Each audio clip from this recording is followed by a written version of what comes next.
ജനം രക്തം ചിന്തി ആരാധിച്ചു കഷ്ടതകൾ ആരാധിക്കുന്നു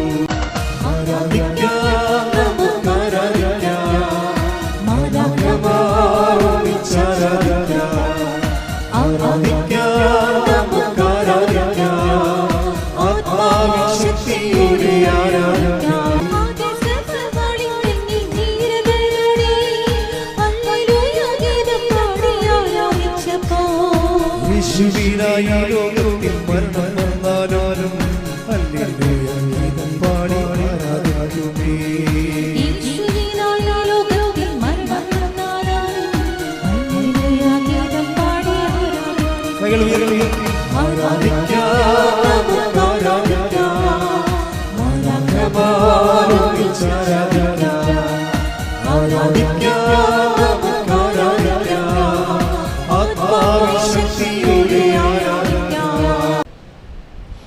കേവലമായ ഒരു മനുഷ്യന് ഭാവിയെ നോക്കുമ്പോൾ രോഗം, വീട്, വിവാഹം, കുഞ്ഞുങ്ങളില്ലാത്ത അവസ്ഥ, സാമ്പത്തിക കടം, ഇങ്ങനെ ഓരോരോ കാര്യങ്ങളെക്കുറിച്ച് ചിന്തിക്കുമ്പോഴും അതിനെ പ്രതിരോധിക്കാനുള്ള ഒരു വകുപ്പ് നമ്മുടെ കൈവശമില്ലെന്ന് നമ്മൾക്കറിയാവുന്നത് കൊണ്ട് നമ്മളുടെ കപ്പാസിറ്റി നോക്കുമ്പോൾ നമ്മൾക്ക് സ്വാഭാവികമായിട്ട് ഉത്കണ്ഠ വരും. അപ്പോൾ ഭാവിയെ നോക്കുമ്പോൾ സ്വാഭാവികമായിട്ട് മനുഷ്യന് ഉണ്ടാകുന്നത് ഉത്കണ്ഠയാണ്. ഇവിടെ വെച്ചാണ് നമ്മൾ യഥാർത്ഥത്തിൽ വിശ്വാസിയാണോ ആയിരുന്നോ എന്ന് നമ്മൾ തിരിച്ചറിയണത്. നമ്മളിപ്പോൾ വിശ്വാസിയാണെന്നുള്ളത് സ്വാഭാവികമായ ഒരു കൺവെയറിൽ കൂടെ നമ്മൾ പോകുമ്പോൾ നമ്മൾ വീട്ടിലുള്ളവർ വിശ്വാസികളാണ്, ചുറ്റുമുള്ളവർ വിശ്വാസികളാണ്, അവർ പ്രാർത്ഥനാ ജീവിതമുള്ളവരാണ്, നമ്മളും പ്രാർത്ഥനാ ജീവിതമുള്ളതാണ്, അതുകൊണ്ട് നമ്മൾ വിശ്വാസികളാണ്, നമ്മൾ ധരിച്ചുകൊണ്ട് അങ്ങനെ പോവുകയാണ്. പക്ഷേ വിശ്വാസത്തിൻ്റെ ലക്ഷണങ്ങൾ എന്ന് പറയുന്നത് ഒന്ന് തന്നെ പ്രത്യാശയാണ്. അപ്പോൾ ഇത് ഈ പ്രത്യാശ നമുക്കുണ്ടോ ഇല്ലയോ എന്ന് നമ്മൾ അറിയണത് നമ്മുടെ ഭാവിയെക്കുറിച്ച് നമ്മൾക്കുള്ള കാഴ്ചപ്പാട് എന്താണ്, ഭാവിയെക്കുറിച്ച് അതിനെക്കുറിച്ച് കൂടുതൽ നീ ഉത്കണ്ഠപ്പെടുന്ന വ്യക്തിയാണോ. അപ്പോഴും നമുക്കറിയാൻ പറ്റും നമ്മുടെ വിശ്വാസം, നമ്മളൊരു പരിധിവരെ ജീവിക്കാൻ വേണ്ട വിശ്വാസം നമ്മൾക്ക് ഇല്ലാതിരുന്നു എന്നുള്ള സത്യം നമ്മൾ തിരിച്ചറിയും. പലരും സംഭവിക്കുന്നത് ജീവിക്കാൻ വേണ്ടിയുള്ള വിശ്വാസം നിത്യജീവൻ അടുത്ത കാര്യമാണ്, നിത്യജീവൻ അടുത്ത കാര്യമാണ്. പക്ഷേ ഒരു മനുഷ്യന് ബേസിക്കായിട്ട് ഈ ഭൂമിയിൽ വേണ്ടത് എന്താണ്? ജീവിക്കാൻ വേണ്ടിയുള്ള വിശ്വാസമാണ്. ജീവിക്കാൻ വേണ്ടിയുള്ള വിശ്വാസം ജീവിത വിഷയങ്ങളിലെ, ഭാവി കാര്യങ്ങളിലെ നമ്മൾക്കുണ്ടാകുന്ന പ്രത്യാശയോ ഉത്കണ്ഠയോ അതനുസരിച്ചിരിക്കും ജീവിക്കാൻ വേണ്ടി വിശ്വാസം നമുക്കുണ്ടോ ഇല്ലയോ എന്നുള്ളത്. ഒന്ന് പ്രാർത്ഥിക്കുക. കർത്താവേ, ഭാവിയെ നോക്കുമ്പോഴേ ഉത്കണ്ഠപ്പെടാതിരിക്കാനുള്ള വിശ്വാസം ജീവിക്കാനുള്ള വിശ്വാസത്താൽ ആത്മാവേ, പരിശുദ്ധാത്മാവേ, ഈ നിമിഷം എന്നെ അഭിഷേകം ചെയ്യണമേ. ഇപ്പം നമ്മളുടെ സബ്ജക്റ്റ് ജീവിക്കാനുള്ള വിശ്വാസമാണ്, ഭൗതികമായ ജീവിതത്തിന് ആവശ്യമായ വിശ്വാസം. രണ്ടാമത്തത് നിത്യജീവൻ്റെ വിശ്വാസം. രണ്ട് വിഷയമാണ്. ഈ രണ്ട് വിഷയവും അനുദിന ജീവിതത്തിലുണ്ടാകുന്ന ജീവിതത്തിന് വേണ്ട വിശ്വാസവും നിത്യജീവിതത്തിന് വേണ്ട വിശ്വാസവും ഒരുമിച്ച് കൈകാര്യം ചെയ്യുന്ന ഒരു വചനമാണ് വിശുദ്ധ ലൂക്കായുടെ സുവിശേഷം 21:36 തിരുവചനം. 21:36 സംഭവിക്കാനിരിക്കുന്ന ഏറ്റു പറഞ്ഞ് സംഭവിക്കാനിരിക്കുന്ന ഇവയിൽ നിന്നെല്ലാം രക്ഷപ്പെട്ട് മനുഷ്യപുത്രന്റെ മുമ്പിൽ പ്രത്യക്ഷപ്പെടാൻ വേണ്ട കരുത്ത് ലഭിക്കാൻ സദാ പ്രാർത്ഥിച്ചുകൊണ്ട് ജാഗരൂകരായിരിക്കുവിൻ. അപ്പം സംഭവിക്കാൻ പോകുന്നത് എന്ത് സംഭവിക്കാൻ പോയാലും, അതായത് 21:36 സംഭവിക്കാനിരിക്കുന്ന ഇവയിൽ നിന്നെല്ലാം. അപ്പം സംഭവിക്കാനിരിക്കുന്നത് എന്താണെന്ന് വെച്ച് കഴിഞ്ഞാൽ അവിടെ പറയുന്നുണ്ട്, വിശുദ്ധ ലൂക്കാ സുവിശേഷം 34-35 സുഖലോലുപത, മദ്യാസക്തി, ജീവിത വ്യഗ്രത എന്നിവയാൽ നിങ്ങളുടെ മനസ്സ് ദുർബലമാവുകയും ആ ദിവസം ഒരു കെണി പോലെ വന്ന് നിങ്ങളുടെ മേൽ വന്ന് വീഴുകയും ചെയ്യാതിരിക്കാൻ ശ്രദ്ധിക്കുവിൻ. എന്തെന്നാൽ ഭൂമുഖത്തുള്ള എല്ലാവരുടെയും മേൽ അത് നിബന്ധിക്കും. ഇപ്പോൾ നമ്മുടെ ജീവിതത്തിൽ ഉണ്ടാകുന്ന, ഇപ്പോൾ കൊറോണ ആയാലും അതിൻ്റെ ജനുസ് മാറി വരുന്ന സാഹചര്യമായാലും, കൊറോണ മൂലം ഉണ്ടാകുന്ന ബിസിനസ് തകർച്ച, തൊഴിൽ തകർച്ച, കുടുംബത്തിലുണ്ടാകുന്ന അസമാധാനം, വ്യക്തികളുടെ ജീവിതത്തിലുണ്ടാകുന്ന സമാധാനക്കുറവും, ജീവിതത്തിൽ അവർക്ക് ഭാവി ഒരു വിഹ്വലമായി നിൽക്കുന്ന അവസ്ഥകളും, ഇങ്ങനെയുള്ള ഓരോ ഈവൻസും വ്യക്തി ജീവിതത്തിൽ ഉണ്ടാകുന്ന സംഭവിക്കാതിരിക്കുന്ന വിഷയങ്ങളെന്നാണ് പറയണത്. എന്ത് സംഭവമായാലും ശരി, ഈ സംഭവങ്ങളും ഇതിൻ്റെ ഭവിഷ്യത്തായി വരുന്ന ഭാവി പ്രതിസന്ധികളും ഇതെല്ലാം കൂടുന്ന നമ്മുടെ ജീവിതം, ഈ ജീവിതത്തെ അഭിമുഖീകരിക്കാൻ വേണ്ടി വചനം നൽകുന്ന ഒറ്റമൂലിയാണ് ഈ 21:36 എന്താണ്? സംഭവിക്കാതിരിക്കുന്ന ഇവയിൽ നിന്നെല്ലാം രക്ഷപ്പെട്ട് മനുഷ്യപുത്രൻ്റെ മുമ്പിൽ പ്രത്യക്ഷപ്പെടാൻ വേണ്ടി കരുത്ത് ലഭിക്കാൻ സദാ പ്രാർത്ഥിച്ചുകൊണ്ട് ജാഗരൂകരായിരിക്കുകയും.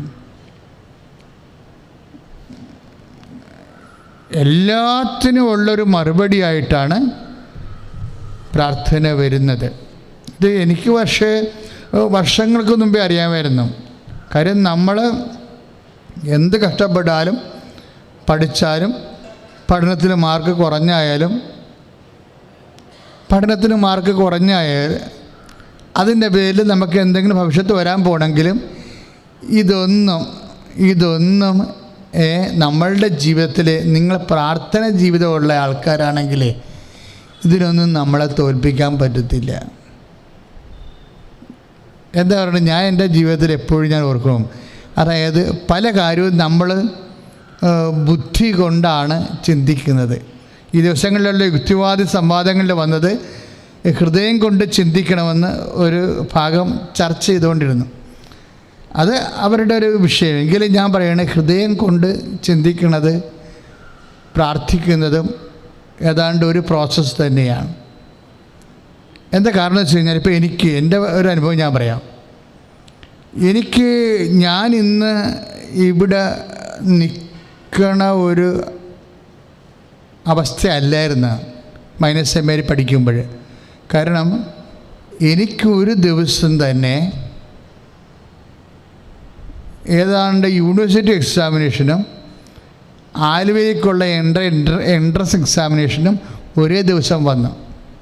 നിങ്ങൾ ചിന്തിക്കണം, യൂണിവേഴ്സിറ്റി എക്സാമിനേഷൻ തോറ്റാലും വീട്ടിൽ പോകേണ്ടി വരും, ദൈവവിളി നഷ്ടപ്പെടും. ആലുവയിലുള്ള എൻട്രൻസ് എക്സാമിനേഷൻ തോറ്റാലും വീട്ടിൽ പോകേണ്ടി വരും. ഇതിൽ ഏതെങ്കിലും ഒന്ന് ജയിച്ച് ഒന്ന് തോറ്റാൽ ദൈവവിളി കിട്ടത്തില്ല. ആലുവയിൽ നിന്നുള്ള എൻട്രൻസ് എക്സാം എനിക്ക് അറിയാൻ പാടാത്ത സബ്ജക്റ്റാണ്. കാര്യം അത് ലാറ്റിൻ ഗ്രാമറാണ്. യൂണിവേഴ്സിറ്റി എക്സാം രാവിലെ, അത് ഏതാണ്ട് 12 മണി വരെ എഴുതിയിട്ടാണ് അവിടുന്ന് തിരിച്ച് വന്നിട്ട് ആലുവയിലെ എക്സാം ആലപ്പുഴ വെച്ച് എഴുതണത്. വണ്ടി ഓടി വന്നിട്ട് എഴുതുകയാണ്. അതിന് എഴുതുന്ന സബ്ജക്റ്റ് എന്താണ്? എനിക്കറിയാൻ പാടാത്ത സബ്ജക്റ്റാണ്, ലാറ്റിൻ ഗ്രാമറാണ്. ലാറ്റിൻ എനിക്കറിയാം, ഒരുവിധം അറിയാം. പക്ഷേ ഗ്രാമറിലേക്ക് വരുമ്പോൾ ഞാൻ കുറച്ച് വെള്ളം കുടിക്കും. കാര്യം അങ്ങനെ ഒരു ബ്രെയിൻ അല്ല എൻ്റേത്. അതുകൊണ്ട് എനിക്ക് ആ ഗ്രാമർ പഠിച്ച കാലം ഉണ്ടായിരുന്നു. ഒരു 76 വർഷമാണ് ഞാനത് പഠിച്ചത്. എക്സാം നടക്കുന്ന 79 76 ഞാനത് പഠിച്ചതാണ്, ഒരു കൊല്ലം പഠിച്ചതാണ്. പക്ഷേ എൻട്രൻസ് എക്സാം ഈ ഗ്രാമറിനെ അടിസ്ഥാനപ്പെടുത്തി വന്നിരിക്കുന്നത് 78 79 ധാർമ്മിക പഠിച്ചിട്ട് 2 കൊല്ലം കഴിഞ്ഞു. 2 കൊല്ലം ഞാൻ കഴിഞ്ഞു. അപ്പോൾ എനിക്ക് ടച്ചിങ് ഇല്ല. ആ ലാംഗ്വേജിൻ്റെ സ്വഭാവം നിങ്ങൾക്ക് അറിയാമല്ലോ. എത്ര കിങ്കരന്മാരായാലും ശരി, ടച്ച് പോയി കഴിഞ്ഞാൽ ലാംഗ്വേജ് പോകും. അപ്പോൾ ഞാൻ അതിൻ്റെ കാര്യത്തിൽ 0. അപ്പോൾ നമ്മൾ ഓർക്കും നമ്മൾ പഠിച്ചാലല്ലേ നമുക്ക് ജയിക്കാൻ പറ്റത്തുള്ളൂ എന്നാണ് നമ്മൾ ബുദ്ധി കൊണ്ട് ചിന്തിക്കുന്നത്. ഞാൻ ആദ്യം പറഞ്ഞു ഹൃദയം കൊണ്ട് ചിന്തിക്കുന്ന ചില സമയങ്ങളുണ്ടെന്ന്. നമ്മൾ ബുദ്ധി കൊണ്ട് ചിന്തിക്കുന്നത് എന്താണ്? നമ്മൾ പഠിച്ചാലല്ലേ നമ്മൾക്ക് ജയിക്കാൻ പറ്റത്തുള്ളൂ. പഠിക്കാനുള്ള കുഞ്ഞുങ്ങളോട് നമ്മളെന്താ പറയണത്? നീ പഠിക്ക്, ദൈവം നീ താൻ പാതി ദൈവം പാതി എന്നാണ് നമ്മൾ പറയുന്നത്, റീസണബിളായിട്ട് പറയണത്. പക്ഷേ എൻ്റെ സഹോദരൻ സത്യം പറയുന്നത് നിങ്ങൾക്കറിയാം, ബിസിനസ് ആയാലും ബാങ്കിൽ നമുക്ക് അടയ്ക്കേണ്ട തുകയായാലും ബാങ്കിന് നമ്മൾക്ക് കുറച്ച് ഗ്രാൻഡോ സബ്സിഡിയോ തന്ന് കുറച്ച് 1 day സെറ്റിൽമെൻറ്റിൽ കുറച്ച് ഇളച്ച് തന്നാലും ഇനി നമ്മുടെ ഭാഗത്ത് കാലണയില്ല. എന്തു ചെയ്യും നമ്മൾ? ഇപ്പം നമുക്ക് സബ്സിഡി ഉണ്ട്, ഗ്രാൻഡ് ഉണ്ട്, ശരി, സമ്മതിച്ച്. അല്ല, മുഴുവൻ അടച്ചു തീർക്കാതെ അവർ സബ്സിഡി തരത്തില്ല, അത് വേറെ വിഷയം. ഇനി 1 day സെറ്റിൽമെൻറ്റിൽ അവർ കുറച്ചുകൂടി തുക കുറച്ചിട്ട് ബാക്കി അടക്കാൻ പറഞ്ഞാൽ ബാക്കി അടക്കാൻ നമ്മുടെ കയ്യിലില്ല. പിന്നെ എങ്ങനെ താൻ പാതിയാകണത്? പിന്നെ എങ്ങനെ ദൈവം പാതിയാകണത്? ഇപ്പം ദൈവത്തിൻ്റെ പാതിയുണ്ട്, പക്ഷേ താൻ പാതിയില്ല. താൻ പാതിയില്ലെന്ന് പറഞ്ഞാൽ നമ്മുടെ ഭാഗത്തുനിന്ന് നമുക്ക് അടക്കാനുള്ള പണമായാലും. ഇപ്പോൾ ദിവസങ്ങളിൽ ഗൂഗിൾ മീറ്റിൽ അതുപോലെ ഈ പുതിയ കൊറോണയും ലണ്ടനിൽ സുഖപ്പെട്ടിട്ടുണ്ട്. കൃപാസന അൾത്താരയിൽ വന്ന് പ്രാർത്ഥിച്ച വ്യക്തികളുടെ, അവർക്ക് വേണ്ടി പ്രാർത്ഥിച്ച വ്യക്തികളുടെ സാക്ഷ്യം കിടക്കുന്നുണ്ട്. കഴിഞ്ഞ ആഴ്ചത്തെ ഗൂഗിൾ മീറ്റിൽ കിടക്കുന്നത് 17 കൊല്ലമായിട്ട് മക്കളില്ല.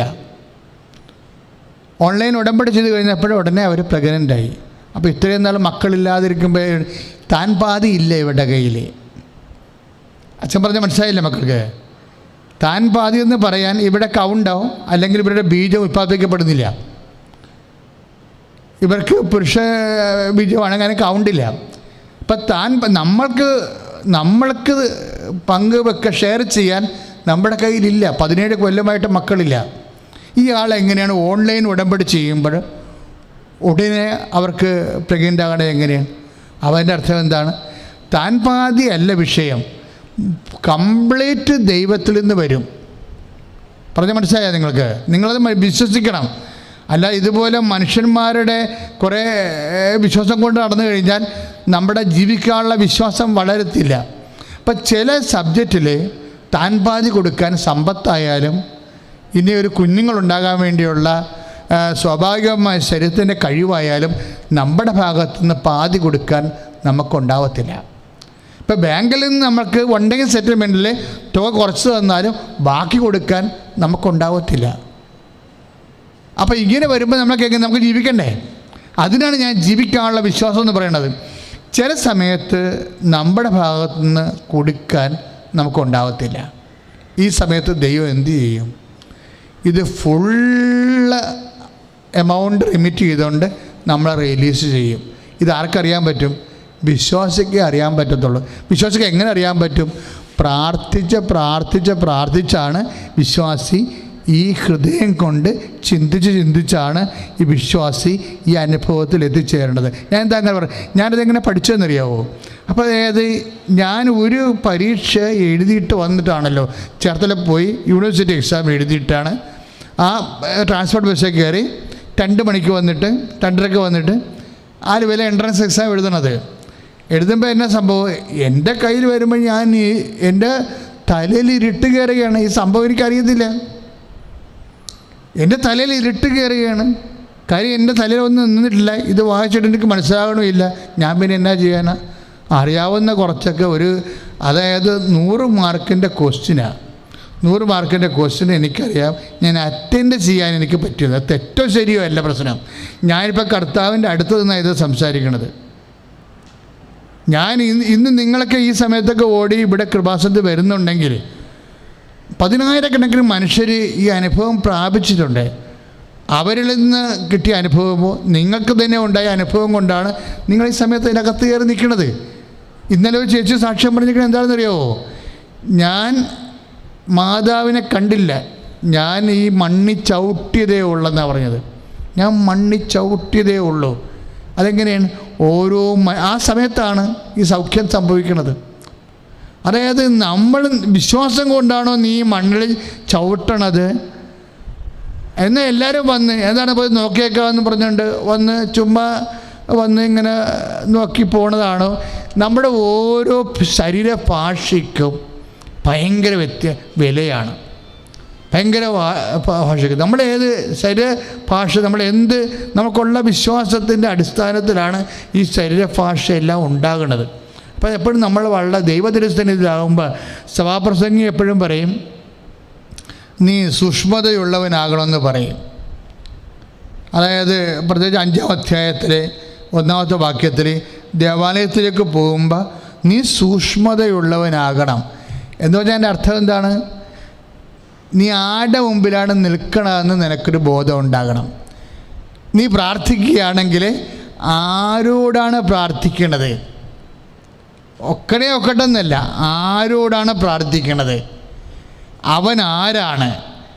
ദൈവത്തെക്കുറിച്ച് നമുക്കൊരു ബോധം ഉണ്ടാകണം. ദൈവത്തെക്കുറിച്ചുള്ള ബോധം, ചെയ്യുന്ന പ്രവൃത്തിയാകുന്ന പ്രാർത്ഥനയെക്കുറിച്ചുള്ള ബോധം, അതിന് തക്ക വിശ്വാസം, ഇങ്ങനെ തക്ക വിശ്വാസം. ഇപ്പം വെറുതെ വിശ്വാസം ഉണ്ടായാൽ മാത്രം പോരാ. ഇപ്പം സുഖം പ്രാപിക്കാൻ തക്ക വിശ്വാസം. അവന് മുടന്തനോട് എന്താ പറയണത്? ഈശോ നോക്കിയിട്ട് എന്താ പറയണത്? സുഖം പ്രാപിക്കാൻ തക്ക വിശ്വാസം അവന് ഉണ്ടെന്ന് അറിഞ്ഞ് അവനോട് പറഞ്ഞു, നീ എഴുന്നേറ്റ് നടക്കാൻ പറഞ്ഞു. അപ്പോഴേ തക്ക വിശ്വാസമല്ല, അതായത് വിശ്വാസം ഒരു സമയം കഴിയുമ്പോൾ തക്ക വിശ്വാസമായി മാറണം. ഒന്ന് പ്രാർത്ഥിച്ച മക്കളെ. കർത്താവേ, ഓരോ വിഷയത്തിലും അങ്ങയുടെ തിരുസന്നിധിയിൽ നിർത്തപ്പെടുമ്പോൾ ആവശ്യമായ തക്ക വിശ്വാസത്താൽ എന്നെ അഭിഷേകം ചെയ്യണമേ. നിങ്ങളുടെ കാര്യം ഇതെങ്ങനെയാണ് മാത്തമാറ്റിക്സ് ആണെന്ന് ഞാൻ ചിന്തിക്കണം. അതായത് ഞാൻ പരീക്ഷ എഴുതി 100 മാർക്കിൻ്റെ ക്വസ്റ്റ്യനാണ് എഴുതിയിരിക്കുന്നത്. ലാറ്റിൻ ഗ്രാമർ അറ്റൻഡ് ചെയ്തിരിക്കുന്നത് 45 മാർക്കിനാണ്. എൻ്റെ ജീവിതം ഇരിക്കുന്നത് ഈ ടെസ്റ്റിലാണ്, ഈ ഒരു ബുക്കിലാണ്, ഈ ടെസ്റ്റ് പേപ്പറിൽ, ഈ എൻട്രൻസ് എക്സാമിനേഷനിലാണ് എൻ്റെ ഫുൾ ജീവിതം.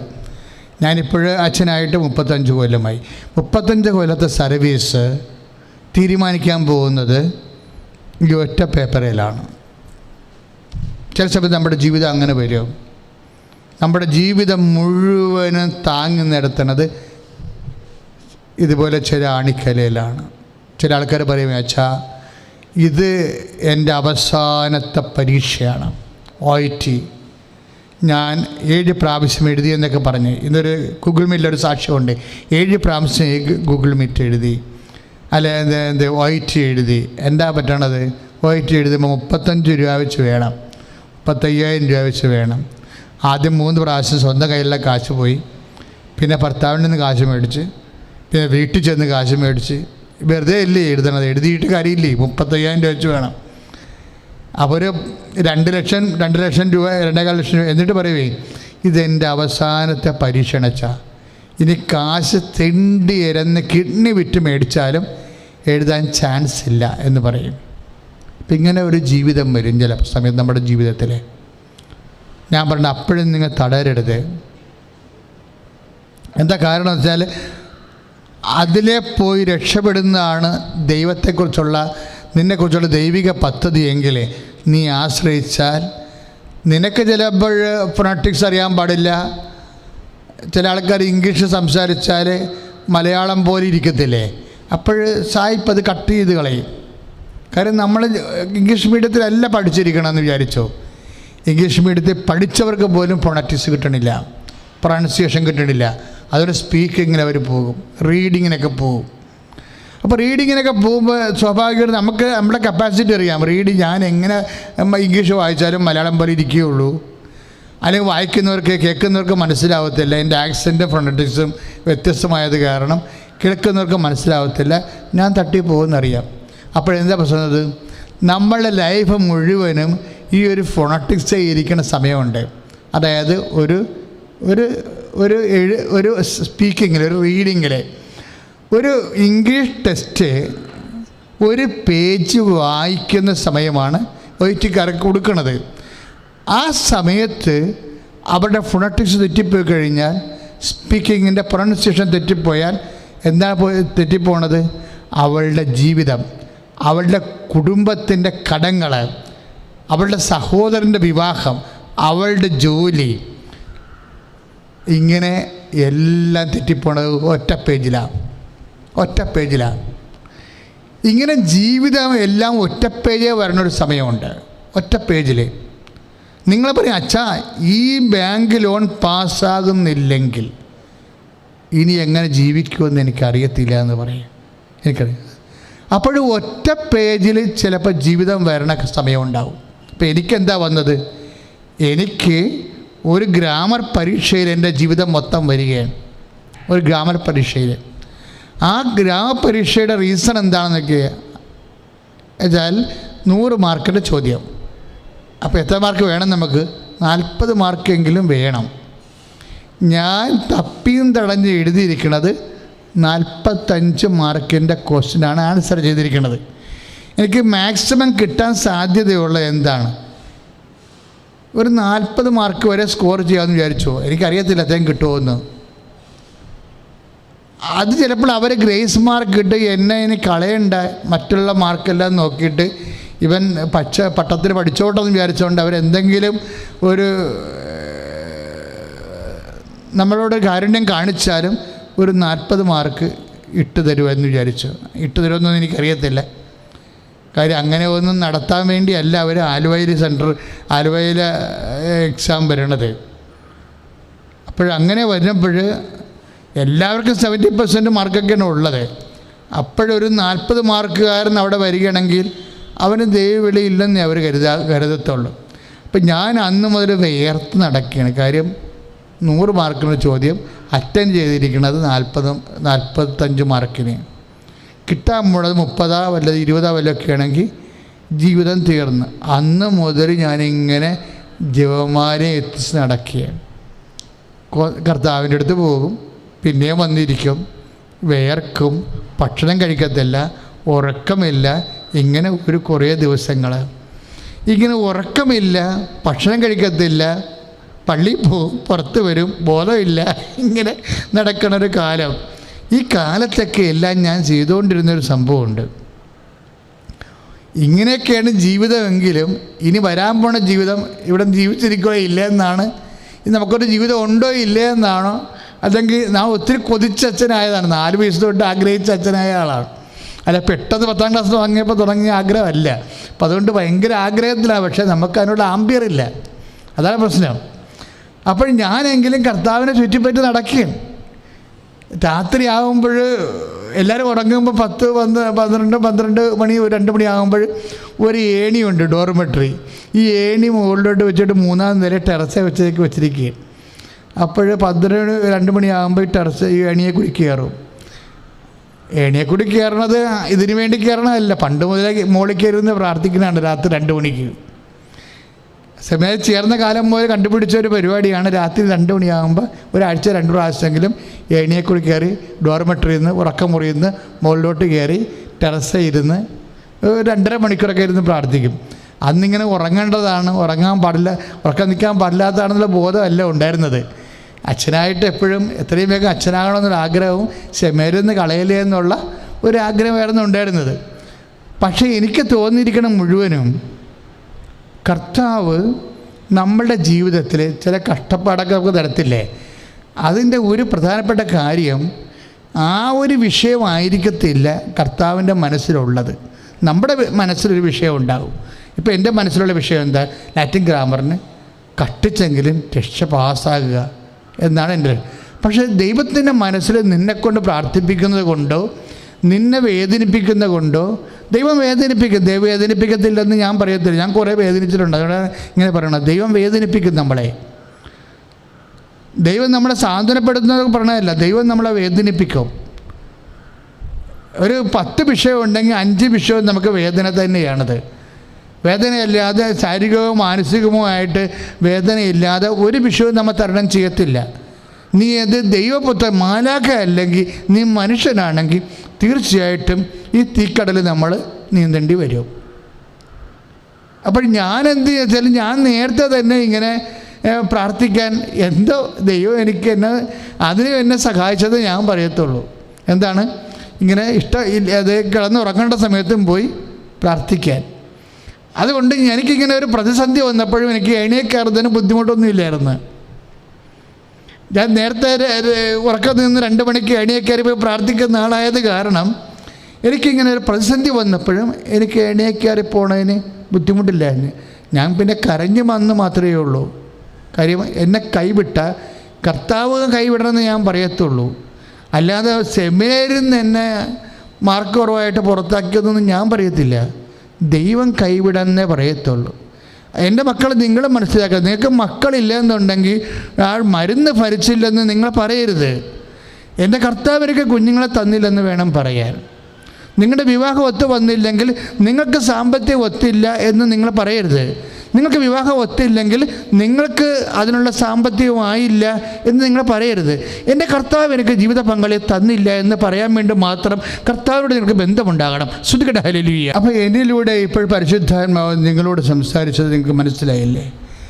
നിങ്ങൾക്ക് വീടില്ല എന്ന് പറഞ്ഞാൽ പഞ്ചായത്തിൽ നമുക്ക് ഈ പ്രാവശ്യം കുറി വീണില്ല എന്നല്ല നിങ്ങൾ പറയേണ്ടത്. അത് മെമ്പർമാർ പറഞ്ഞോളൂ, നിങ്ങൾ പറയേണ്ട ഭാഷയല്ല. എൻ്റെ കർത്താവ് എനിക്ക് വീട് തന്നില്ലെന്ന് പറയണം.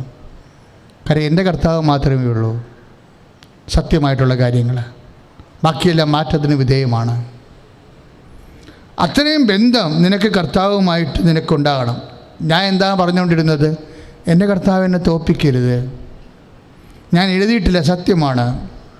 താൻ പാതി ദൈവം പാതി എന്ന് പറഞ്ഞാൽ പാതി വെക്കാൻ എൻ്റെ കയ്യിലില്ല. അങ്ങനെ എല്ലാവരുടെ കയ്യിലും ഉണ്ടാവണം നിർബന്ധമില്ല. എന്നാലും നമുക്ക് ജീവിക്കണ്ടേ? നമ്മുടെ കയ്യിൽ പാതി ഇല്ലെന്ന് വിചാരിച്ചുകൊണ്ട് നമുക്കിവിടെ മരിക്കാൻ പറ്റുമോ? നമുക്ക് ജീവിക്കേണ്ടി വരും. നമുക്ക് മുന്നോട്ട് പോയിക്കൊണ്ടേ ഇരിക്കേണ്ടി വരും. അതെന്തുകൊണ്ടാണ്? നമ്മുടെ മുന്നിൽ ദൈവമുണ്ട്. ഇപ്പം ഞാൻ കർത്താവിനോട് കരഞ്ഞ് പ്രാർത്ഥിച്ചതാണ്. ഞാൻ 45 മാർക്കിന് എഴുതിയിട്ടുള്ളൂ. 30 ആണ് കിട്ടണമെങ്കിൽ ഞാൻ വീട്ടിൽ പോകേണ്ടി വരും. പക്ഷേ എന്നെ വീട്ടിലോട്ട് വിടരുത്. എനിക്ക് നിൻ്റെ അച്ഛനായിട്ട് ജീവിക്കണമെന്നാണ് എനിക്ക് ആഗ്രഹം. അതിനു വേണ്ടിയാണ് തുനിഞ്ഞു കെട്ടി ഞാൻ ഇത്രയും കഷ്ടപ്പെട്ട് 4 വയസ്സ് മുതൽ പ്രാർത്ഥിക്കണത്. എന്താ നിങ്ങൾക്ക് സംഭവിച്ചതെന്ന് മനസ്സിലായില്ലേ? അതാണ് അത്ഭുതം എന്ന് പറയണത്. ഈ ആൾക്കാർ പറയും അത്ഭുതം സംഭവിക്കത്തില്ലെന്നാണ് എല്ലാവരും പറയണത്. അച്ഛന്മാരുടെ കൂട്ടത്തിൽ പോലും പറയുന്ന ആൾക്കാരുണ്ട് അത്ഭുതം സംഭവിക്കത്തില്ലെന്ന്. ഞാൻ പറയണത് അത്ഭുതമേ സംഭവിക്കത്തുള്ളൂ. നീ കർത്താവുമായിട്ടാണ് നിൽക്കണമെങ്കിൽ. എനിക്ക് കിട്ടിയ മാർക്കത്തെ നിങ്ങൾ അറിയണ്ടേ? 90 മാർക്ക്. ഇതെങ്ങനെ സംഭവിക്കും? ഞാൻ 45. ഇപ്പം ഈശോ ഉണ്ടല്ലോ ഇവിടെ. എനിക്ക് എന്തിനാണ് ഇത് കള്ളത്തരം പറയേണ്ട കാര്യം എന്ത്? അതോ ഒരു പുരോഹിതൻ എന്തിനാ കള്ളത്തരം പറയണത്? അതായത് എനിക്ക് കിട്ടിയ മാർക്ക് എന്താണ്?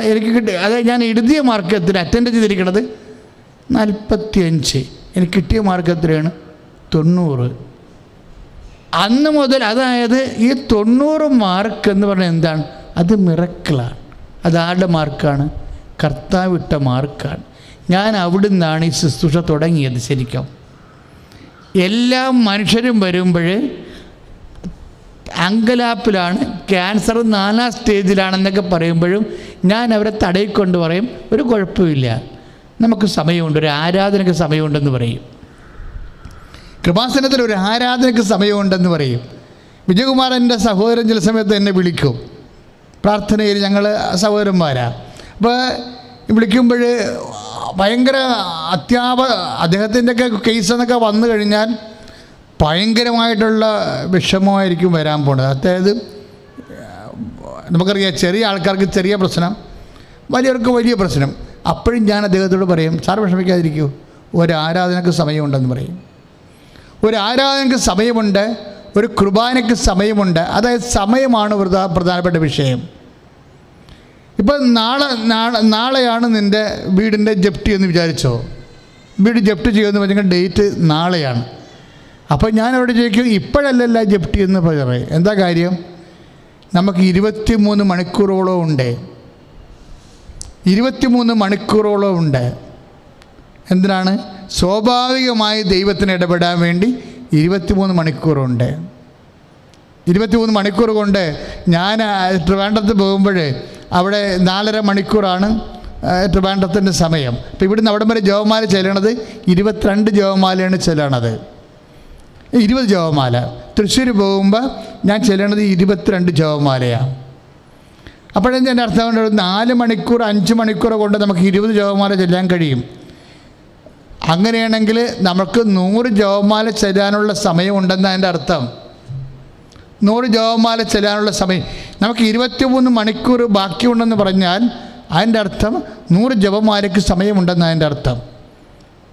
23 മണിക്കൂർ നിൻ്റെ കുടുംബം ജപ്തി ചെയ്യാൻ വേണ്ടി നാളെയാണെന്ന് പറഞ്ഞാൽ 23 മണിക്കൂർ ബാക്കിയുണ്ട് എന്ന് പറഞ്ഞാൽ 100 ജപമാലയാണ്, അല്ലാതെ 50 അല്ല. 100 ജപമാല ചെല്ലാൻ സമയമുണ്ടെന്നാണ് അർത്ഥം.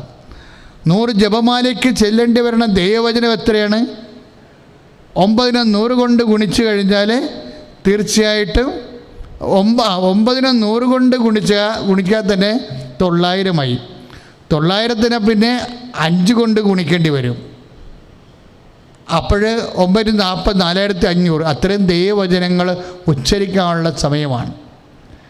ഈ ദൈവവചനത്തിൽ വിശ്വസിക്കാനും അതുകൊണ്ട് ഇത്രയും പ്രാർത്ഥിക്കണോ, എങ്ങനെ ഇത് ഇത്രയും പ്രാർത്ഥിക്കുമോ എന്നല്ല പ്രശ്നം. ഇങ്ങനെയുള്ള സിറ്റുവേഷനിൽ പ്രാർത്ഥിക്കാൻ കഴിയുന്നതാണ് ഒരു മനുഷ്യൻ്റെ കഴിവെന്ന് പറയുന്നത്. കാര്യം നേരത്തെ നമ്മൾ പ്രാർത്ഥിച്ച് ഒരുങ്ങിപ്പോകുന്നതുകൊണ്ടുള്ള ഗുണവത, അതായത് സമാധാന കാലമില്ലേ, സമാധാന കാലം റെക്രിയേഷൻ ടൈമല്ല. നമുക്ക് കടവുമില്ല, നമുക്ക് ജോലിയുണ്ട്, ശമ്പളമുണ്ട്, നമുക്ക് സന്തോഷമുണ്ട്, നമുക്ക് ഗ്രൂപ്പുമുണ്ട്, കൂട്ടുകാരുമുണ്ട്, എല്ലാ കാര്യങ്ങളും ഭംഗിയായിട്ട് പോണ സമയമില്ലേ. ഇത് ദുരന്തകാലമാണത് ശരിക്കും പറഞ്ഞാൽ. എന്ന് വെച്ച് കഴിഞ്ഞാൽ ഈ സമയം നീ നല്ല ശരിക്കും ഗെയിൻ ചെയ്യേണ്ടതാണ്. കാര്യം സമാധാന കാലത്താണ് നമ്മൾ നല്ല ശരിക്കും പ്രാർത്ഥിച്ച് നമുക്ക് നല്ല ഡിപ്പോസിറ്റ് ഉണ്ടാക്കിയെടുക്കേണ്ട സമയമാണത്.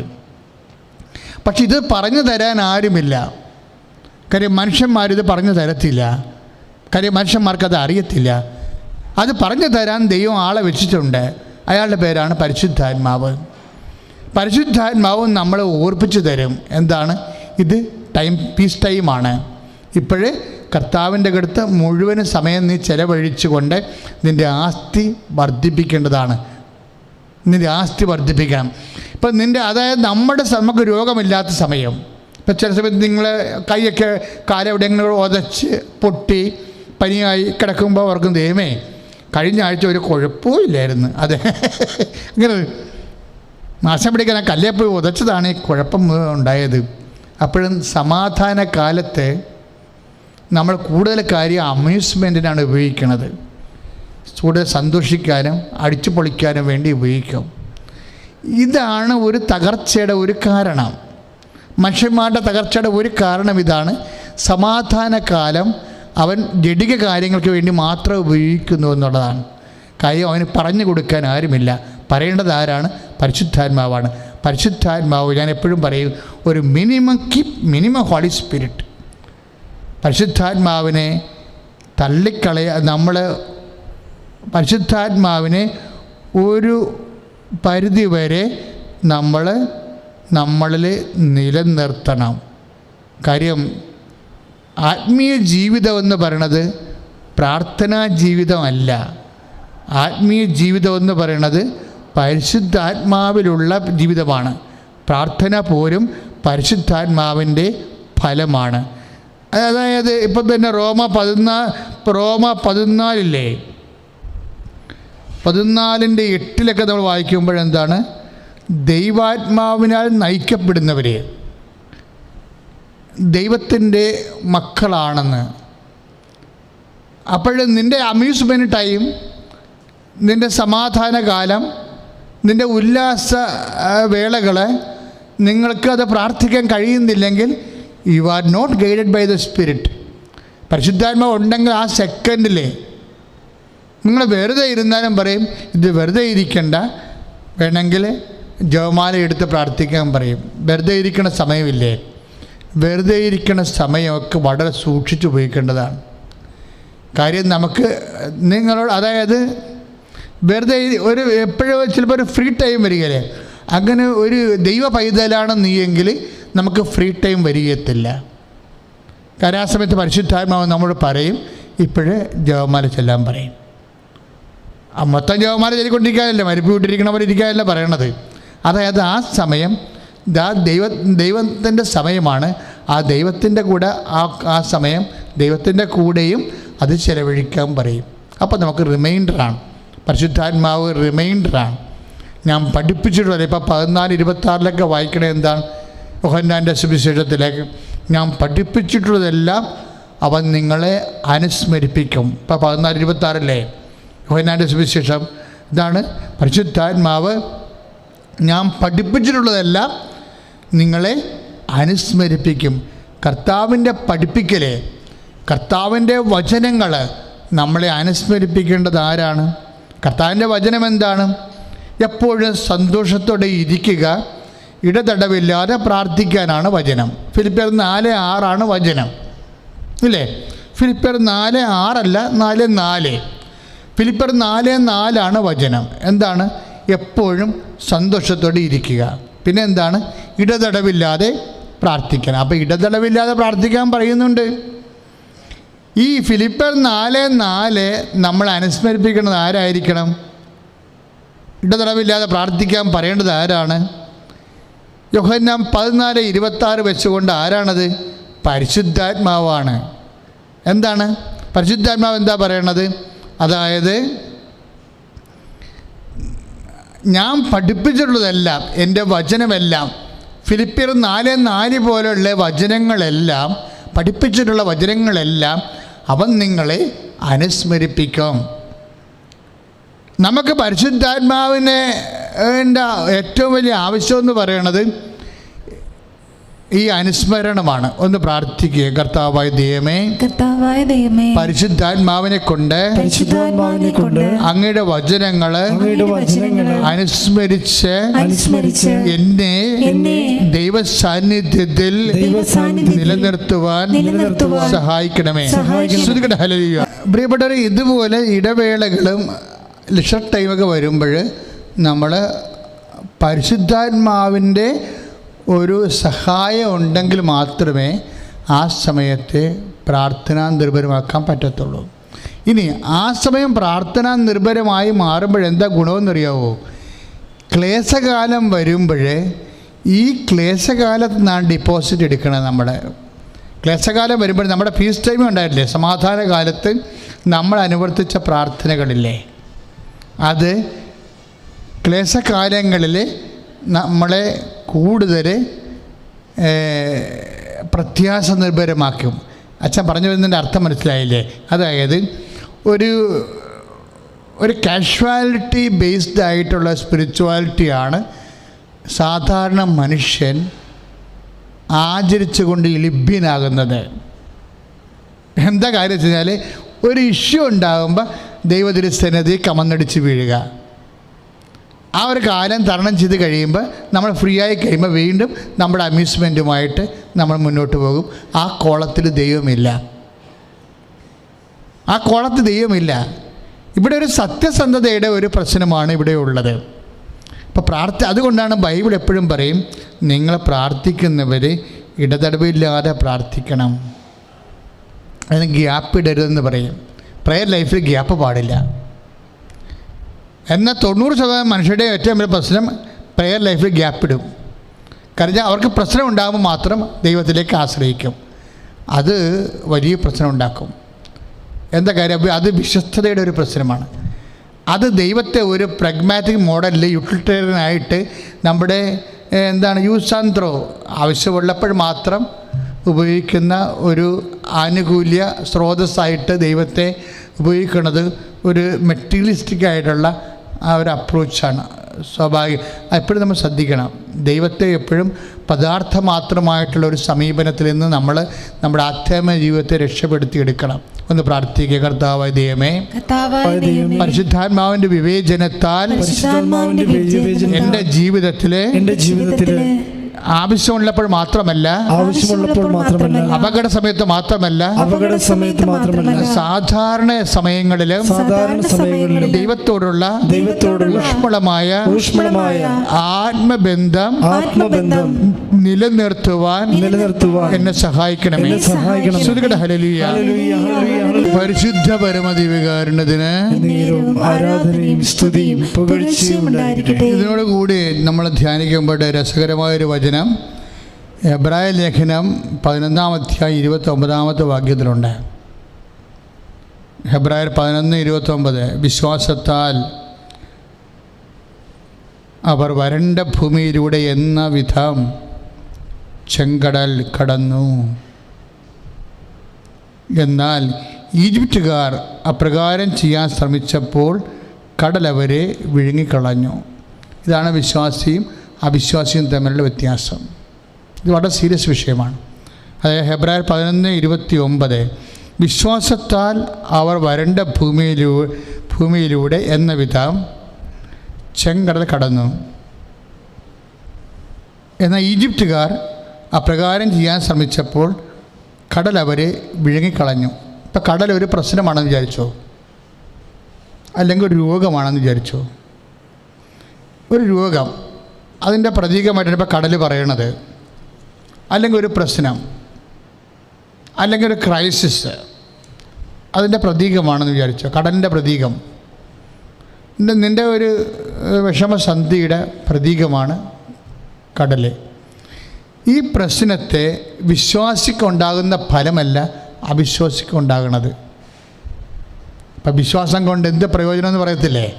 അപ്പം മനസ്സിലാക്കണം അത് വിശ്വാസിക്കുണ്ടാകുന്ന പ്രയോജനം. അപ്പം വിശ്വാസി ഒരു ചെങ്കടൽ അവൻ കർത്താവ്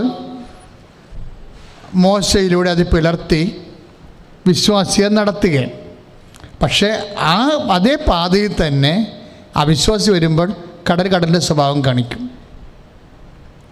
അപ്പോൾ ഈ എല്ലാ പ്രപഞ്ചത്തിലുള്ള ഓരോ വിഷയത്തിനും അതിൻ്റെ സ്വാഭാവികമായ സ്വഭാവമുണ്ട്. എല്ലാ വിഷയത്തിനും എല്ലാത്തിനും അതിൻ്റെ സ്വാഭാവികമായ സ്വഭാവമുണ്ട്. പക്ഷെ ദാനിയേൽ കിണറ്റിൽ വീണപ്പോൾ സിംഹങ്ങൾ ശാന്തമായി. പക്ഷെ വേറെ ആരെയാണ് പിടിച്ചിടണമെന്നുണ്ടെങ്കിൽ ദാനിയേലിൻ്റെ ഒപ്പോണൻസിനെ പിടിച്ചിട്ട് ദാനിയേലിനെ ഈ പരുവത്തിലാക്കി ചതിച്ച് ഒറ്റ ആൾക്കാരെ രാജാവ് പിടിച്ചിട്ടപ്പോൾ സിംഹങ്ങൾ വയലൻ്റായി. ഒരേ സിംഹം തന്നെയാണ് വിശ്വാസികളുടെ മുമ്പിൽ ശാന്തനാവുകയും അതേസമയം തന്നെ അവിശ്വാസിയുടെ മുമ്പിൽ അതിൻ്റെ യഥാർത്ഥ സ്വഭാവം കാണിക്കുകയും ചെയ്യണത്. രോഗാണുക്കൾക്ക് ഇങ്ങനെ തന്നെയാണ് സംഭവിക്കുന്നത്. രോഗാണുക്കളും നമ്മൾ വിശ്വാസത്തോടെയാണ് അതിനെ സമീപിക്കണമെന്നുണ്ടെങ്കിൽ, ഇപ്പം ഞാൻ കൊറോണ വന്ന ആദ്യകാലങ്ങളിലൊക്കെ നമ്മൾ കുരിശുകൊണ്ട് മാസ്ക് ചെയ്യണതിനെക്കുറിച്ച് പറയുമായിരുന്നു. നിങ്ങൾ മാസ്ക് ഇട്ടാലും ഒരു കുരിശ് വരച്ചേക്കണമെന്ന് പറയും. എന്താ കാര്യം? മാസ്ക് ഇട്ട ആൾക്കാർക്ക് കൊറോണ വന്നിട്ടുണ്ട്. ഇനി മാസ്ക് ഇടാത്തവർക്ക് കൊറോണ വന്നിട്ടുമില്ല. അപ്പോൾ ചില ആൾക്കാർ കംപ്ലീറ്റായിട്ട് സ്ട്രോങ് ആയിട്ട് വിശ്വാസത്താൽ മാത്രമേ ഈ വിഷയം കാണത്തുള്ളൂ. കാര്യം എന്താണ്? കൊറോണ ആണെങ്കിലും നമ്മൾ വിശ്വാസത്തോടെയാണ് അതിനെ സമീപിക്കണമെന്നുണ്ടെങ്കിൽ നമ്മൾ അറിയാതെയാണെങ്കിലും അണുക്കളകത്ത് പോയാലും കർത്താവ് അതിനെ നിർവീര്യമാക്കും. പക്ഷെ സമീപിക്കുന്നത് വിശ്വാസത്തോടെ ആയിരിക്കണം. ഇതിനാണ് ഞാൻ പറയണത് പീസ് ടൈം കാഷ്വൽ, അതായത് ഒരു ഇഷ്യൂ ഉണ്ടാകുമ്പോൾ ഇഷ്യൂ ബേസ്ഡ് സ്പിരിച്വാലിറ്റിയാണ് നമ്മുടെ ഒരു ദുരന്തം എന്ന് പറയുന്നത്. ഇഷ്യൂ ഉണ്ടാകുമ്പോൾ മാത്രമേ നമ്മൾ പ്രാർത്ഥിക്കത്തുള്ളൂ. അതാണ് പ്രശ്നം. ഞാൻ 10-21 ലക്ഷം ആൾക്കാരൊക്കെ കൗൺസിൽ ചെയ്തിട്ടുണ്ട്. എനിക്ക് മനസ്സിലായ ഒരു സത്യം ഇതാണ്: സ്പിരിച്വാലിറ്റി ഉണ്ട്, സ്പിരിച്വാലിറ്റി ഇഷ്യൂ ബേസ്ഡാണ്. നമ്മുടെ ഏറ്റവും വലിയ പരാജയത്തിൻ്റെ കാരണം ഒരു ഇഷ്യൂ ഉണ്ടാകുമ്പോൾ മാത്രമാണ് നമ്മൾ പ്രാർത്ഥിക്കാൻ തുടങ്ങുന്നത്. അതുപോലെ തന്നെ ഇഷ്യൂ ഉണ്ടാകുന്ന കാലത്ത് മാത്രമാണ് നമ്മൾ അതിനെ ബേസ് ചെയ്ത് പ്രാർത്ഥിക്കുന്നത്. അപ്പം ദൈവമല്ല പ്രാർത്ഥനയുടെ ലക്ഷ്യം, നമ്മുടെ ദുരന്തമാണ്. അതാണ് പ്രശ്നം. എന്തുകൊണ്ടാണ് നമുക്കിങ്ങനെ ആധ്യാത്മിക ശൈത്യം ഉണ്ടാകണമെന്ന് ചോദിച്ചു കഴിഞ്ഞാൽ, ദൈവം അല്ല നമ്മളുടെ പ്രാർത്ഥനയുടെ ലക്ഷ്യം. നമ്മൾ അനുഭവിക്കുന്ന ദുരിതങ്ങളാണ് പ്രാർത്ഥനയുടെ ലക്ഷ്യം. മറിച്ച് പ്രാർത്ഥനയുടെ ലക്ഷ്യം ദൈവമാവണമെങ്കിൽ സ്വാഭാവികമായിട്ടും ഈ ദുരിതങ്ങളൊന്നും ഇല്ലാത്ത സമയത്തും ദുരിതമുള്ള കാലത്തെന്ന പോലെ നമ്മൾ പ്രാർത്ഥിക്കാൻ തുടങ്ങും. അങ്ങനെ പ്രാർത്ഥിക്കാൻ തുടങ്ങണം. പ്രാർത്ഥിക്കുക, കർത്താവായ ദൈവമേ, ദുരിതകാലം അല്ലാത്തപ്പോഴും സമാധാന കാലത്തിലും പ്രാർത്ഥനയുടെ ലക്ഷ്യം ദൈവമാണെന്ന് കരുതിക്കൊണ്ട് ശരണപ്പെട്ട് പ്രാർത്ഥിക്കുവാൻ അഭിഷേകം ചെയ്യണമേ. ശ്രദ്ധിക്കട്ടെ പ്രിയമുള്ളവരെ, യൂട്യൂബിലും ഫേസ്ബുക്കിലും ഒക്കെ ഈ ശുശ്രൂഷയിൽ പങ്കെടുത്തുകൊണ്ടിരിക്കുന്ന മക്കളെ, രോഗാതുരമായ എല്ലാ ഇടങ്ങളിലും നിങ്ങളുടെ കൈകൾ വെച്ച് പ്രാർത്ഥിക്കുക. കർത്താവ് നിങ്ങളെ സുഖപ്പെടുത്താൻ പോകുന്ന സമയമാണ്. ഉദരരോഗമുള്ളവർ ഉദരത്തിലും, ശിരസ് സംബന്ധമായ രോഗമുള്ളവർ ശിരസ്സിലും, ശ്വാസകോശ രോഗമുള്ളവരും കരൾ രോഗമുള്ളവരും ഹൃദയ രോഗമുള്ളവരും നെഞ്ചിലും, സർവാംഗ രോഗമുള്ളവർ സ്വസ്തികയായിട്ട് നെഞ്ച് പിണച്ച് കൈ പിണച്ച് നെഞ്ചിൻ്റെ ഒപ്പം വെച്ച് ഇപ്പോൾ പ്രാർത്ഥിക്കേണ്ട സമയമാണ്. കർത്താവേ, അങ്ങയുടെ തിരുസന്നിധി അങ്ങയുടെ മക്കളെ സമർപ്പിച്ചുകൊണ്ട് പ്രാർത്ഥിക്കുന്നു. ഈശോ 35 വർഷത്തെ എൻ്റെ പൗരോഹിത്യ ശുശ്രൂഷയെ നീ അനുസ്മരിക്കണമെന്ന് പ്രാർത്ഥിക്കുന്നു. കർത്താവേ, രോഗാതുരമായ ഇടങ്ങളിൽ കണ്ണുനീരോടെ കൈവച്ചുകൊണ്ട് പ്രാർത്ഥിക്കുന്ന മക്കളുടെ മേൽ അങ്ങയുടെ മുൾക്കിടത്തെ ഓർത്തുകൊണ്ട് കണ്ണ തോന്നണമെന്ന് പ്രാർത്ഥിക്കുന്നു. ചെവിയിൽ നിന്ന് പഴുപ്പ് വരുന്നവരെ കർത്താവ് കാണിക്കുന്നുണ്ട്. കർത്താവ് അവരെ സുഖപ്പെടുത്തിക്കൊണ്ടിരിക്കുകയാണ്. ശരീരത്തെ മുഴുവൻ ഇങ്ങനെ കുരുക്കൾ പൊന്തി വരുന്നവരെ കാണിക്കുന്നുണ്ട്. കർത്താവ് അവരെ സുഖപ്പെടുത്തിക്കൊണ്ടിരിക്കുകയാണ്. കർത്താവെ, എല്ലാ രോഗികളെയും മുടി കൊഴിയുന്നവരെ സമർപ്പിച്ച് പ്രാർത്ഥിക്കുന്നു. ശരീരത്തിൽ ശിഷ്ടമുള്ളവരെ സമർപ്പിച്ച് പ്രാർത്ഥിക്കുന്നു. കർത്താവെ, ശരീരത്തിൽ ശിഷ്ടമുള്ളവരെ സമർപ്പിച്ചുകൊണ്ട് പ്രാർത്ഥിക്കുന്നു. കർത്താവെ, മക്കളില്ലാത്തവരെ അവരുടെ അടിവേറ്റ് കർത്താവ് ഈ നിമിഷം നിൻ്റെ തിരുമുറിവാർന്ന ആണിപ്പഴുത ആർന്ന അത്ഭുതകരത്താൽ സ്പർശിക്കണമെന്ന് പ്രാർത്ഥിക്കുന്നു. കർത്താവ്, പ്രാർത്ഥിക്കുന്ന ഓരോ വ്യക്തികളും കർത്താവെ, രോഗികൾ ഇത് അറിയുന്നില്ലെങ്കിലും അവരെ ആ രോഗികളെക്കുറിച്ച് അറിയാവുന്നവരെ ഇപ്പോഴ് അവരുടെ രോഗങ്ങളുടെ സ്വഭാവം അനുസരിച്ചുകൊണ്ട് അവരവരുടെ ശരീരത്തിൽ കൈവച്ച് പ്രാർത്ഥിക്കുന്നുണ്ട്. അവിടെ എല്ലാം പ്രാർത്ഥനകളെ കർത്താവ് ഇപ്പോൾ ടെസ്റ്റ് പെയിൻ ഉള്ളവരെ, ബ്രസ്റ്റിന് ക്യാൻസർ ഉള്ളവരെ, മുഴയുള്ളവരെ കർത്താവ് സ്പർശിക്കുന്നവരെ കാണിക്കുന്നുണ്ട്. കർത്താവ് അവരെല്ലാം സ്പർശിക്കുന്നത് പ്രാർത്ഥിക്കുന്നു. കർത്താവ്, ഈശോ ബീജം ഉൽപ്പാദിപ്പിക്കപ്പെടാത്തവരെ സമർപ്പിച്ചുകൊണ്ട് പ്രാർത്ഥിക്കുന്നു. കർത്താവ്, നടുവേദനക്കാരെ സമർപ്പിച്ചുകൊണ്ട് പ്രാർത്ഥിക്കുന്നു. കർത്താവെ, നടുവേദനക്കാരെ സമർപ്പിച്ച് പ്രാർത്ഥിക്കുന്നു. കർത്താവ്, സർവ്വ ശരീരത്തിൽ മുഴയുള്ളവരെ ശിഷ്ടമുള്ളവരെ പ്രത്യേകം സമർപ്പിച്ച് പ്രാർത്ഥിക്കുന്നു. കർത്താവ്, ഈശോയെ പാദം നിലത്ത് കുത്താൻ പറ്റാത്തവരെ കർത്താവ് കാണിക്കുന്നുണ്ട്. അതുപോലെ കുത്തിയാൽ വേദനിക്കുന്നവരെ കർത്താവ് കാണിക്കുന്നുണ്ട്. കിടക്കാൻ പാടില്ലാത്തവരെയും കിടക്കുമ്പോൾ വേദന ഉള്ളവരെയും കിടന്ന ഉറക്കം വരാത്തവരെയും കൈ സമർപ്പിച്ച് പ്രാർത്ഥിക്കുകയാണ്. കർത്താവിൻ്റെ വലിയ ശക്തി അവരേക്ക് ആവശ്യപ്പെടട്ടെ. അടിവേദന കർത്താവ് സ്പർശിക്കട്ടെ. ഉദരാശയ രോഗികൾ കർത്താവിൻ്റെ നാമത്തിൽ സൗഖ്യം പ്രാപിക്കട്ടെ. ഈശോ നിന്റെ തിരുമുറിവാർന്ന് വലത് കിടന്ന മക്കളെ ആശീർവദിക്കണമേ. അമ്മേ, പരിശുദ്ധമ്മ ദേവമാതാവ്, ഇപ്പോഴേ രോഗികൾ ഏകാഗ്രതയോടുകൂടി കണ്ണുനീരോടെ പ്രാർത്ഥിക്കണം. ഇന്ന് കാണുന്ന ഈ വിശ്വസിനെ നാളെ നിങ്ങൾ കാണത്തില്ലെന്ന് നല്ലത് കർത്താവിൻ്റെ വചനത്താൽ യേശു നാമത്തെ കൽപ്പിക്കുന്നു. യേശു നാമത്തെ മാരക രോഗങ്ങൾ, തിരവേറ്റുകൾ, സർവ്വരോഗങ്ങൾ ഈ നിമിഷം മാറിപ്പോകട്ടെ. ഇവിടെ ഒരു അനുഗ്രഹത്തിൻ്റെ വലിയ സമയമാണ്. നിങ്ങൾക്ക് അസുഖമൊന്നുമില്ലെങ്കിലും ദയവായിട്ട് നിങ്ങൾക്ക് ആത്മാർത്ഥമായിട്ട് ഈ രോഗത്തിൽ നിന്ന് സുഖപ്പെടണമെന്ന് ആഗ്രഹിക്കുന്നവർ, നിങ്ങളുടെ ബന്ധുക്കളോ സ്വന്തപ്പെട്ടവരോ സഹോദരങ്ങളോ സുഹൃത്തുക്കളോ അന്യ മതസ്ഥരോ ശത്രുക്കളോ ആണെങ്കിൽ പോലും, കാര്യം ശത്രുക്കളെ നമ്മൾ സ്നേഹിക്കുമ്പോൾ നമ്മൾ ദൈവത്തിൻ്റെ മക്കളായി മാറുകയാണ്. പരിശുദ്ധാത്മാവ് നിറവുള്ളവർ മാത്രമേ ശത്രുക്കളെ സ്നേഹിക്കാൻ പറ്റത്തുള്ളൂ. കർത്താവിൻ്റെ വചനത്തിൽ അത് കിടക്കുന്നുണ്ട് എന്ന് പറഞ്ഞ് ബുദ്ധിപരമായി മനസ്സിലാക്കിയാലൊന്നും ശത്രുവിനെ സ്നേഹിക്കാൻ പറ്റത്തില്ല. നിങ്ങൾ ശത്രുക്കളെ സ്നേഹിക്കുവിൻ എന്ന് പറഞ്ഞാൽ അതിൻ്റെ അർത്ഥം അത് അസാധ്യമല്ലാത്ത കാര്യമാണ്. ദൈവവചനത്തിൽ അതുണ്ടെങ്കിൽ അത് അസാധ്യമല്ല. പക്ഷേ നമുക്ക് സാധ്യമല്ലെങ്കിൽ പരിശുദ്ധാത്മാവിൻ്റെ സഹായം വേണം. പരിശുദ്ധാത്മാവ് സഹായകനാണ്.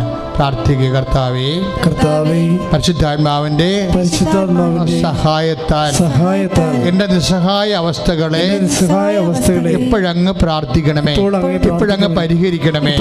ഞാൻ ആർക്ക് വേണ്ടി പ്രാർത്ഥിക്കുന്നു? അവരെല്ലാവരും യേശുനാമത്തിലെ സൗഖ്യം പ്രാപിക്കുവാൻ ഇടയാക്കണമേ.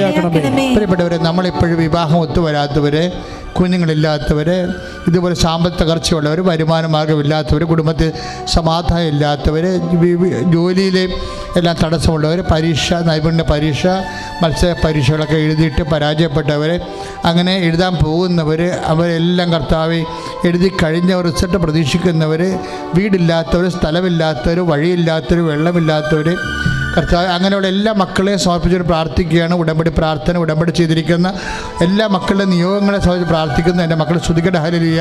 കർത്താവ് നിൻ്റെ ഉന്നതമായ നാമത്തിന് സ്വസ്ഥം ചെയ്യുന്ന കർത്താവ്, അനേകം മക്കളെ വേദനയോടെ ഈ നിമിഷം ജീവിതത്തിൻ്റെ വ്യത്യസ്തങ്ങളായ ജീവിത അവസ്ഥകളെ സമർപ്പിച്ചിട്ട് പ്രാർത്ഥിക്കുന്നു. ദൈവത്തിൻ്റെ കരുണ ഇപ്പോൾ മക്കളിലേക്ക് ആവശ്യിച്ചിട്ട് പ്രാർത്ഥിക്കുന്നു. കർത്താവ്, ആകാശത്ത് മഴയും മഞ്ഞും നിവദിക്കുന്ന പോലെ ഇപ്പോൾ കർത്താവിൻ്റെ അനുഗ്രഹം മക്കളിലേക്ക് ആവശ്യിക്കട്ടെ. കർത്താവ് കൃപാ നടത്താതെ ജീവനോടെ പ്രത്യക്ഷപ്പെട്ട പരിശുദ്ധമ്മയുടെ മധ്യസ്ഥത്തിൽ ഈ വർഷമെല്ലാം ഇവിടെ അർപ്പിക്കപ്പെട്ടുള്ള ആരാധനയുടെ ശക്തിയാൽ യേശു ക്രിസ്തു നാമത്തെ രോഗങ്ങളും തീരാ ജീവ ദുരിതങ്ങളും തടസ്സങ്ങളും യേശു നാമത്തെ മാറിപ്പോകട്ടെ കൽപ്പിക്കുന്നു. ശ്രുതികട്ടെ. ഹല്ലേലൂയ. പ്രാർത്ഥിക്കട്ടെ. ഹല്ലേലൂയ, ഹല്ലേലൂയ, ഹല്ലേലൂയ. യേശുവേ, യേശുവേ. ഹല്ലേലൂയ, ഹല്ലേലൂയ, ഹല്ലേലൂയ, ഹല്ലേലൂയ. ആരാധന, ആരാധന, ആരാധന, ആരാധന. ഹല്ലേലൂയ, ഹല്ലേലൂയ, ഹല്ലേലൂയ. യേശുവേ, മഹത്വം, മഹത്വം, മഹത്വം, മഹത്വം. ഹല്ലേലൂയ, ഹല്ലേലൂയ, ഹല്ലേലൂയ, ഹല്ലേലൂയ. യേശുവേ നന്ദി. ഹല്ലേലൂയ, ഹല്ലേലൂയ, ഹല്ലേലൂയ. ആരാധന, ആരാധന, ആരാധന. പരിശുദ്ധ പരമമാ ദിവ്യകാരുണ്യമേ, എന്നുമെന്നും അങ്ങേയ്ക്കാരാധന. പരിശുദ്ധ